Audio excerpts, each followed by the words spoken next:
Hello hello everyone, कैसे हो आप लोग। आगे हैं आज के एपिसोड में बात करनी है जो अभी पीएल के और जो दूसरी लीग्स के मैच हुए उनके कुछ रिव्यूज़ की, जिनके प्रीव्यू किए थे। चलो उनका रिव्यू करते हैं इस वीडियो में।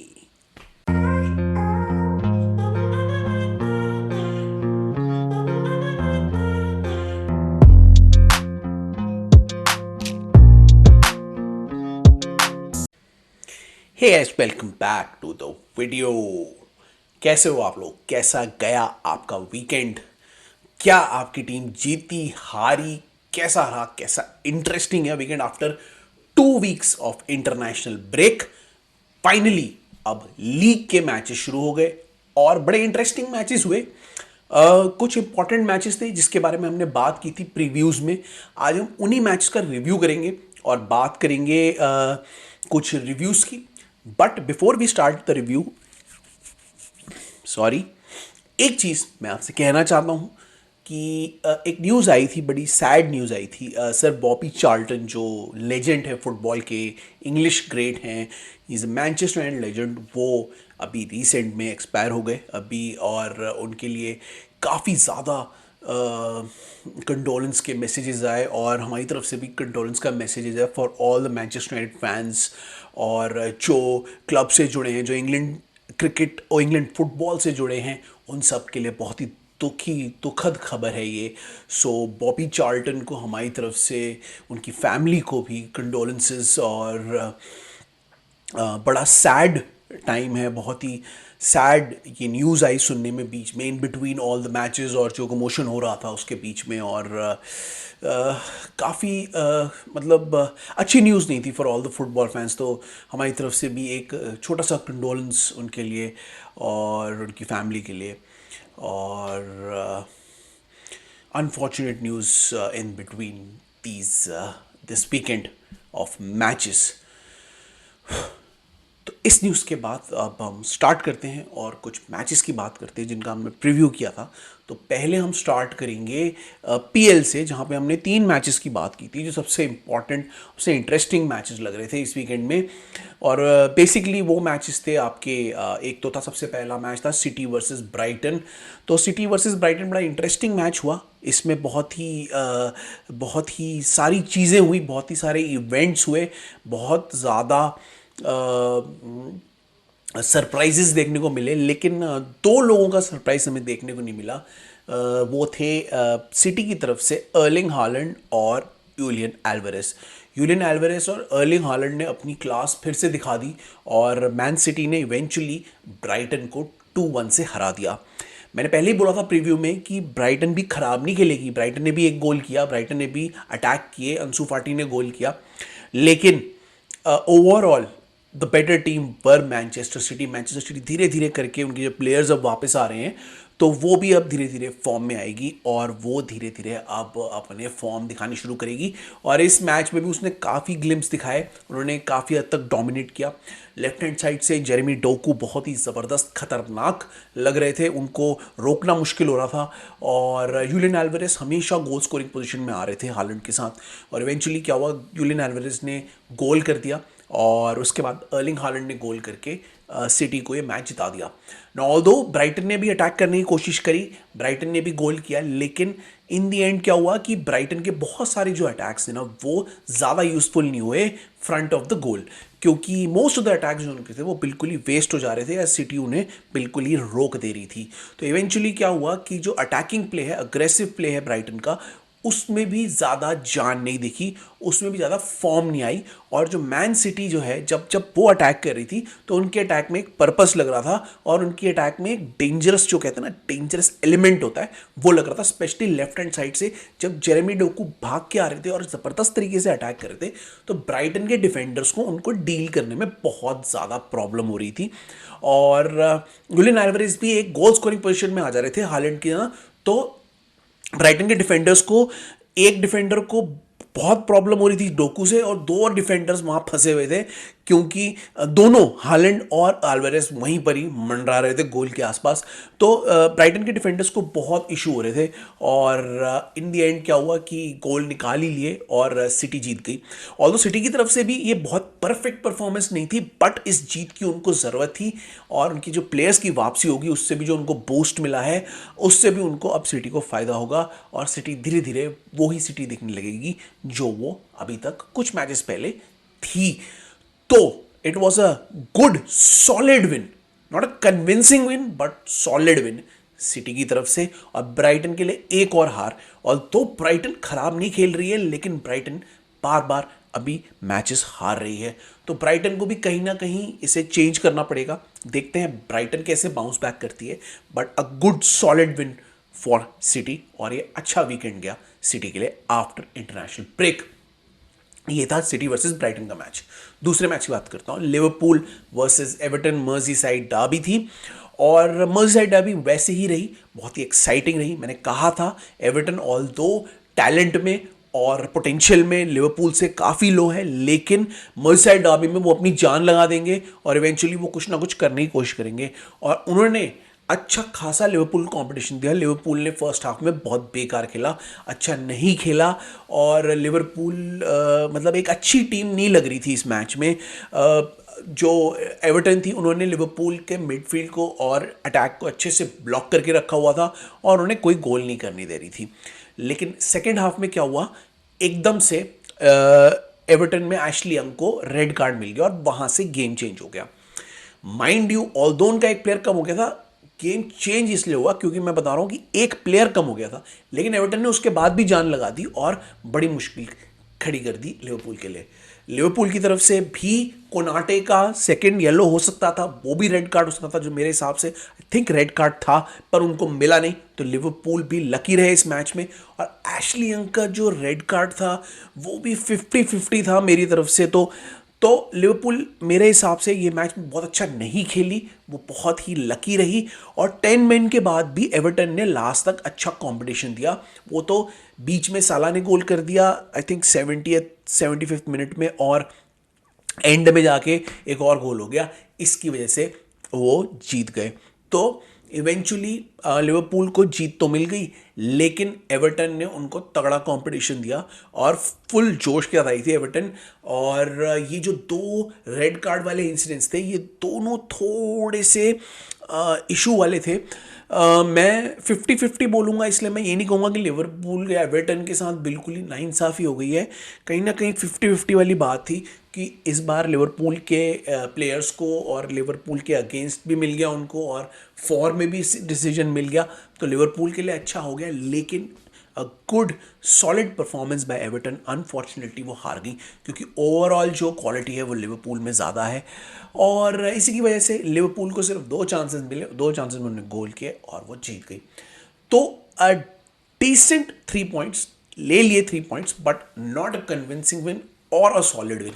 मैं आपसे ना विन हार अलग साइड होगी, लेकिन परफॉर्मेंस में एक तो कन्विंसिंग होगा मेरा स्केल, अब एक सॉलिड होगा और एक बिल्कुल बेकार होगा।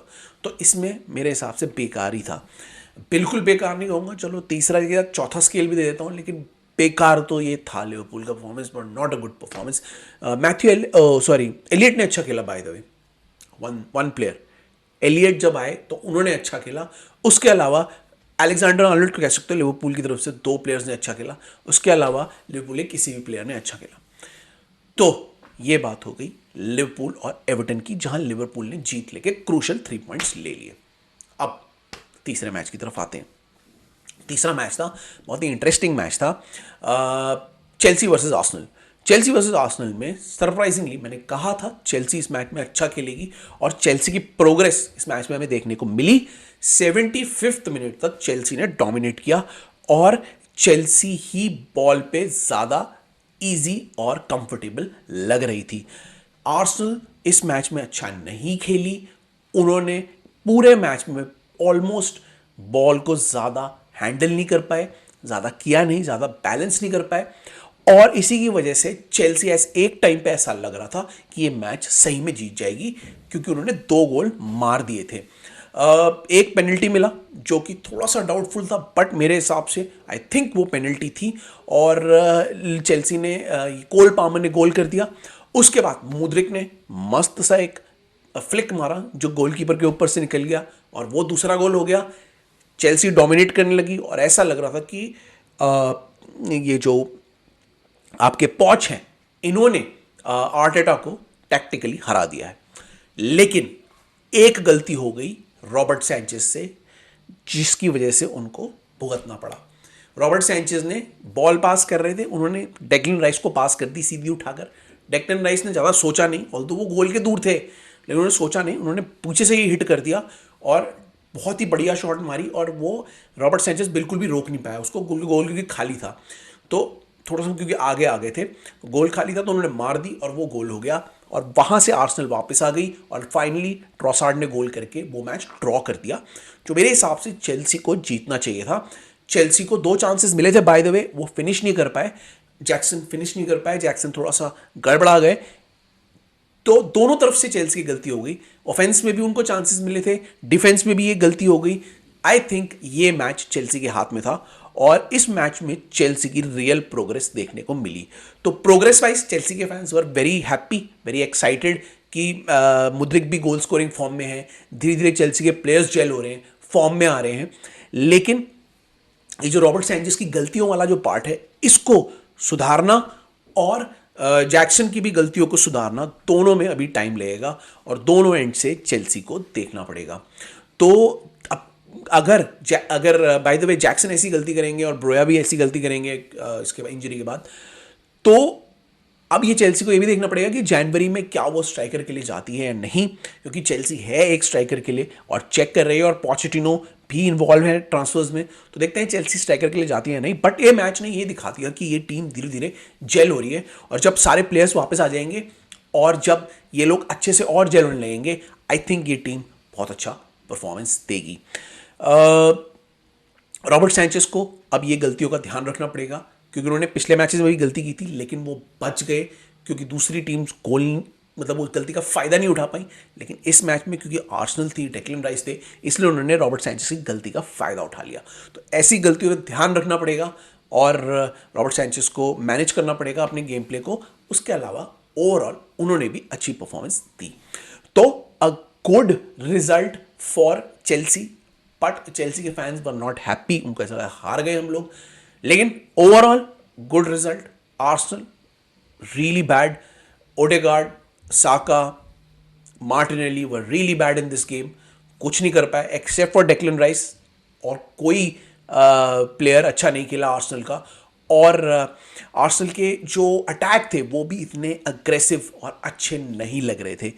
तो फिर भी आर्सेनल का 1 पॉइंट मिल गया, और कहीं ना कहीं आर्सेनल ऊपर बैठा हुआ है अभी भी, और देखते हैं वो भी आगे कैसे compete करता है। बाय द वे चेल्सी का तो ये मैच काफ़ी अच्छा गया, और उनका प्रोग्रेस हमें इस मैच में देखने को मिला। तो ये 3 मैच थे इंटरेस्टिंग। बाय द वे मैं एक मेंशन कर देता हूँ, मैनचेस्टर यूनाइटेड वाला जो मैच था, मैंने ये मैच मेंशन नहीं किया था क्योंकि शेफील्ड यूनाइटेड के साथ था, मुझे लग रहा था मैनचेस्टर यूनाइटेड जीत जाएगी, पर मैनचेस्टर यूनाइटेड ने इसको बहुत ही ज़्यादा प्रॉब्लम वाला मैच बना दिया। बहुत ही गंदा खेली मैनचेस्टर यूनाइटेड, बहुत ही गंदा, और लकी थी कि शेफील्ड यूनाइटेड से वो 2-1 से लास्ट में जीत गई। गोल भी उनके स्ट्राइकर वाइकर नहीं कर रहे, गोल कर रहे हैं उनके डिफेंडर्स, डियोगो डालो और Scott McTominay midfielder, defensive midfielder, और आपके राइट बैक जब गोल करता है, जब डिफेंडर गोल करता है, तो ये अच्छी बात नहीं होती। और मैनचेस्टर यूनाइटेड इस मैच में बहुत बेकार खेली। लकीली लक की वजह से उसे विन मिल गई, otherwise they were really really bad. क्योंकि वो जीत गया इसलिए मैं ज़्यादा बात नहीं करना चाहता इसके लिए, क्योंकि इस मैच में टैक्टिकली और वैसे भी कुछ बात करने के लिए था ही नहीं। तो ये तो हो गए पीएल के मैचेस। हम थोड़े से दूसरी लीग्स के मैचेस की भी बात करते हैं जिनकी हमने पहले बात की थी। मैंने रियल मैड्रिड की बात की थी, मैंने आपसे रियल मैड्रिड का मैच था, और इस मैच में जो सेविया के साथ मैच था उसमें क्या हुआ, वही हुआ जो मैंने कहा था। रियल मैड्रिड को जो स्ट्राइकर की कमी थी वो खल गई। इस मैच में रियल मैड्रिड ने बहुत ही गंदा गेम खेला। उनके अटैक में कोई फ्लूइडिटी नहीं लग रही थी, गोल्स मिस कर रहे थे, शॉट्स मिस कर रहे थे, बहुत ही खराब खेल रहे थे, और मज़ा नहीं आया। मैच लास्ट तक हार भी रहे थे, वो तो डैनी कार्वाहल के हेडर ने बचा लिया, वरना उनकी तरफ से गोल भी हो गया था, सिविया ज़्यादा अच्छा खेल रही थी और सिविया उनको गोल करने भी नहीं दे रही थी। और रियल मैड्रिड इस बार इस गेम में दिख गया उनको, जो स्ट्राइकर का जो मैं कह रहा था काफ़ी टाइम से कि एक ना एक गेम में वो फाउंड आउट हो जाएंगे, उस गेम में हो गए। और इस गेम में जूड बेलिंगम भी ज़्यादा कुछ नहीं कर पाए और रियल मैड्रिड के लिए इस गेम में बहुत ज़्यादा दिक्कत हुई है और ये उनको आगे अब फेस करनी पड़ सकती है क्योंकि उनके पास स्ट्राइकर नहीं है। कोई ना कोई स्ट्राइकिंग ऑप्शन के लिए उनको जाना पड़ेगा क्योंकि विनी अच्छा है अटैक करने के लिए, विनी क्लिनिकल भी है, बट विनी को भी एक स्ट्राइकर की ज़रूरत है। और एक जो स्ट्राइकर होता है ना, जो पोचर होता है, स्ट्राइकर होता है, वो ही सबसे ज़्यादा गोल कर पाता है और सबसे ज़्यादा गोल कॉन्ट्रीब्यूशंस कर पाता है, स्पेशली ऐसे मैच में जहाँ पे आपके दूसरे प्लेयर से कोई शॉट नहीं लग रही। तो एक स्ट्राइकर का प्रेजेंस बहुत ज़रूरी होता है, स्पेशली रियल मैड्रिड जैसी टीम के लिए। तो इनको अब एम्बाप्पे की वेट करनी है, क्या करना है मुझे नहीं पता, लेकिन जनवरी में भी इनको किसी स्ट्राइकर के लिए जाना पड़ेगा। ये एक स्ट्राइकर के लिए जा सकते हैं, मैं उसके बारे में अगले एपिसोड में बात करूंगा, जो न्यूज़ वाला एपिसोड है उसमें बात करूंगा। लेकिन ये स्ट्राइकर इनको बहुत जल्दी ही लेना पड़ेगा क्योंकि डैनी कारवाल इनको हर मैच में नहीं बचा पाएंगे, जूड बेलिंगम इनको हर मैच में नहीं बचा पाएंगे। एक क्लिनिकल स्ट्राइकर की बहुत ज़रूरत है रियल मैड्रिड जैसी टीम को, अदरवाइज इनके लिए दूसरी टीम्स भी बहुत प्रॉब्लम करने वाली हैं आने वाले टाइम पे। तो रियल मैड्रिड का बहुत ही पुअर गेम गया, बहुत ही अनकोऑर्डिनेटेड सी टीम लग रही थी और बहुत ही डिफेंस में भी बहुत ही बिखरे हुए लग रहे थे। I it was not a good game by Real Madrid और उनका खामियाजा उनको भुगतना पड़ा, मिल गया ड्रॉ उनको। और अब देखते हैं आगे क्या करते हैं। लेकिन एक टाइम तो ऐसा आ गया था कि रियल मैड्रिड हार भी रही थी। तो देखते हैं अब ये लोग आए कैसे मैनेज करते हैं विदाउट स्ट्राइकर। अब जनवरी तक तो इनको जाना ही पड़ेगा, जनवरी के बाद ही देखेंगे क्या करेंगे। बट कहीं ना कहीं कुछ ना कुछ इनको फ्रंट में अब लाना ही पड़ेगा, कोई ना किसी को अप्रोच करना ही पड़ेगा। इतने दिन तक एम्बापे की वेट करना ठीक नहीं होगा। तो रियल मैड्रिड के लिए it was a poor game, poor draw. और उनके जो राइवल हैं उनके लिए भी ये गेम इतना अच्छा नहीं था, ऑल्दो वो जीत गए। मैं बात कर रहा हूँ बार्सिलोना की। बार्सिलोना जीत तो गया एथलेटिक क्लब से, लेकिन उनके भी गेम में कोई ना कोई खामी दिख रही थी। सबसे बड़ी खामी थी फिनिशिंग की, क्योंकि रॉबर्ट लेवेंडोस्की के ना होने से उनके जो गोल्स हैं वो कहीं ना कहीं रुक गए। बार्सिलोना ने बहुत अटैक किए, बहुत अटैक किए, उनके अटैकर्स ने अटैक पे अटैक किए, लेकिन उसका कुछ फल नहीं मिल रहा था क्योंकि लास्ट में जो शॉट मार रहे थे बहुत ही गंदे शॉट मार रहे थे। एक भी शॉट ढंग से जा नहीं रही थी। जाओ फिलिक्स भी ट्राई कर रहे थे, लमीन यमाल भी ट्राई कर रहे थे, बहुत लोग ट्राई कर रहे थे। लेकिन इन दी एंड क्या हुआ, गोल किसने किया उनकी तरफ से? स्ट्राइकर नहीं किया। कौन था वो स्ट्राइकर? लमासिया का एक बंदा है, एक ग्रेजुएट है, पता नहीं लमासिया कहाँ से लोगों को लेके आती है। एक और प्लेयर आया है लमासिया का, गुई के नाम से, उसने गोल किया लास्ट में और बार्सिलोना को फाइनली जिता दिया। अब रॉबर्ट लेवेंडोस्की कब वापस आएंगे वो देखना बाकी है, बट वो बहुत ज़रूरी है बार्सिलोना के लिए भी, क्योंकि बार्सिलोना के लिए भी ये यंग स्ट्राइकर है। रॉबर्ट लेवेंडोस्की का जो एक्सपीरियंस है, जो उनकी स्किल है, जो उनका वर्ल्ड क्लास स्टैचर है, उसको रिप्लेस करना बहुत मुश्किल है। और वो पहले पहले दिख रहा था बार्सिलोना के गेम में, क्योंकि उनके पास स्ट्राइकर नहीं था तो वो दूर दूर से शॉट ले रहे थे और उनके भी विंगर्स जो थे वो शॉट बहुत मिस कर रहे थे। तो क्रिटिकल गेम्स में, क्रूशल गेम्स में आपके डोमिनेशन का, आपके अटैक का कोई फायदा नहीं होगा अगर आपके पास क्लिनिकल स्ट्राइकर नहीं होगा। तो देखते हैं ये गुई जो आए हैं ये कैसा खेलते हैं, या फिर रॉबर्ट लेवेंडोस्की कब वापस आते हैं, क्योंकि उनकी भी बार्सिलोना को बहुत ज़रूरत है। लेकिन क्या हुआ, बार्सिलोना और रियल मैड्रिड के रिजल्ट में ये फर्क था, बार्सिलोना ये मैच जीत गई और अब रियल मैड्रिड के एक पॉइंट पे आ गई है। तो अब देखते हैं इन दोनों के बीच में क्या होता है, कैसा कंपटीशन चलता है, क्योंकि अब कंपटीशन बहुत क्लोज लग रहा है। तो ये हो गई बार्सिलोना की जीत और लिवरपूल क्यों बोल रहा हूँ यार मैं, रियल मैड्रिड की हार। उसके बाद let's move on to Bundesliga. अब मैं बुंडेसलीगा में क्या बात करूं, बुंडेसलीगा में बायर्न म्यूनिख बड़े आराम से जीत गई। केन ने गोल किया, कोमन ने गोल किया। मैंने कहा था अगर कोमन, केन, गोरेत्स्का सब फॉर्म में आ जाएंगे तो, ऑल दो बायर्न अभी अच्छा नहीं खेल रही, बट उनके पास प्लेयर्स ही इतने अच्छे हैं, इतने क्लिनिकल हैं कि वो, उनको ज़्यादा चांसेस नहीं चाहिए। इस मैच में भी बायर्न कोई खास नहीं खेली है, ठीक है। ऑल दो उनके पासेस डबल थे, पोजेशन था, लेकिन माइंस ने भी काफ़ी अटैक किए और उनके भी शॉट्स ऑन टारगेट काफ़ी ज़्यादा थे, शॉट्स ऑन गोल बहुत थे। लेकिन बायर्न का पास जो प्लेयर्स हैं ना, वो हैं क्लिनिकल, वो हैं वर्ल्ड क्लास, और उनको जो चांसेस मिलती हैं, अगर आप केन जैसे प्लेयर को चांसेस दोगे तो वो एक ना एक तो स्कोर कर ही देगा। गोरेट्स्का, कोमन, साने, बहुत सारे प्लेयर हैं बायर्न के पास। तो इन दी एंड वही हुआ, मैंने कहा था कोमन वोमन फॉर्म में आ जाएंगे तो बायर्न आराम से जीत जाएगा। इन दी एंड वही हुआ, 3-1 से जीत गया। और ऑल दो इतना अच्छा नहीं खेले वो, लेकिन किसी तरीके से वो मैच को जीत के अपना एक विनिंग मोमेंटम को तो एटलीस्ट उन्होंने कंटिन्यू करके रखा।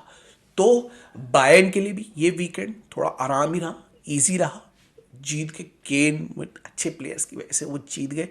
और एक टीम थी उसके बाद मैं बात कर लेता हूँ उसकी, जिसके लिए वीकेंड अच्छा नहीं गया, वो था एसी मिलान।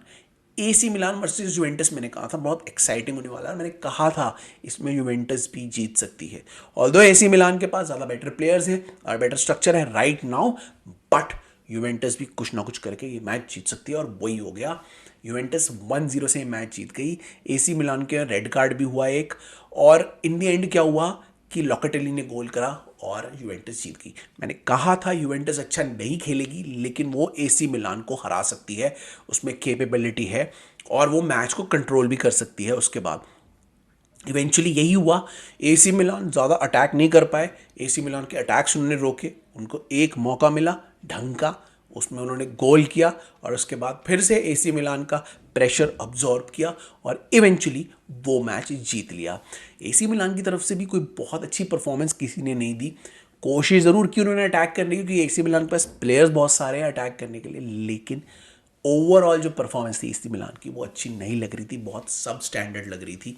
मुझे नहीं पता ये इंटरनेशनल ब्रेक का मतलब जो पूरा जो ये इफेक्ट है वो है, लेकिन कुछ ना कुछ तो हुआ है एसी मिलान को, क्योंकि एसी मिलान अभी वो टीम नहीं लग रही जो वो इंटरनेशनल ब्रेक से पहले थी। तो अब देखते हैं एसी मिलान कैसे बाउंस बैक करेगी, उनके लिए अच्छी मैच नहीं रहा, ये डिफीट में चला गया। मैंने वैसे बोला था यूवेंटस कर सकती है प्रॉब्लम, लेकिन मैंने कहा था एसी मिलान जीतेगी, लेकिन नहीं हुआ वो। यूवेंटस ने प्रॉब्लम क्रिएट करी और जीत भी दर्ज कर ली। लोकाटेली आई थिंक पहले एसी मिलान के ही प्लेयर थे और अब वो यूवेंटस के लिए खेल रहे हैं और अपनी ही टीम के अगेंस्ट, पुरानी टीम के अगेंस्ट उन्होंने गोल मार के अपना पूरा वो फुल सर्कल में बदला ले लिया। तो इन दी एंड क्या हुआ, यूवेंटस जीत गई। अ वेरी बूस्ट, मतलब वेरी मोराल बूस्टिंग जिसे कहते हैं ना, बहुत मोराल बूस्टिंग जीत मिली है यूवेंटस को। यूवेंटस एज क्लब जो इतना डोमिनेंट था, वो अभी ज़्यादा अच्छी चीज़ों के लिए नहीं जाना चाह रहा, उनकी तरफ से, क्लब की तरफ से बहुत ही गड़बड़ हो रही है, बहुत सारी चीज़ें गलत न्यूज़ आ रही हैं। तो उनके लिए ये जीत बहुत ही मनोबल बढ़ाने वाली थी और बहुत ही अच्छी थी। तो देखते हैं अब इस जीत के सहारे वो कैसे आगे बढ़ता है। But a bad win, a bad loss for AC Milan and a very good win for Juventus. देखते हैं एसी मिलान कैसे बाउंस बैक करता है और यूवेंटस अब आगे इस जीत को कैसे लेके चलता है। तो गाइस ये थे हमारे छोटा सा एक रिव्यू ऑफ द वीडियो, अभी जो मैचेस हुए हैं उनका। अब जो नेक्स्ट वीडियो आएगा उसमें हम मिडल ऑफ द वीक के मैचेस लेके आएंगे और कुछ न्यूज़ आपके लिए लेके आएंगे। और जो डेली की न्यूज़ आ रही हैं, जो बीच बीच में आती रहती हैं, उसके लिए आप सोशल मीडिया में मैं फॉलो करता रहूँ, वहाँ पे हम डालते रहते हैं। सारे लिंक्स डिस्क्रिप्शन में हैं, फॉलो करो, सब्सक्राइब करो और हमारे वीडियोस को देखो, हमारे वीडियोस को आगे फॉरवर्ड करो और बताओ लोगों को। हम ऑडियो प्लेटफॉर्म्स में भी हैं अवेलेबल, वहाँ देखना है तो वहाँ देख लो, शक्ल पसंद नहीं है वहाँ देख लो। तो देखते रहो, एंजॉय करते रहो, सुनते रहो। मैं जा रहा हूं, अब मिलूंगा आपसे अगले एपिसोड में। I will see you in the next one. Till then it's goodbye from my side.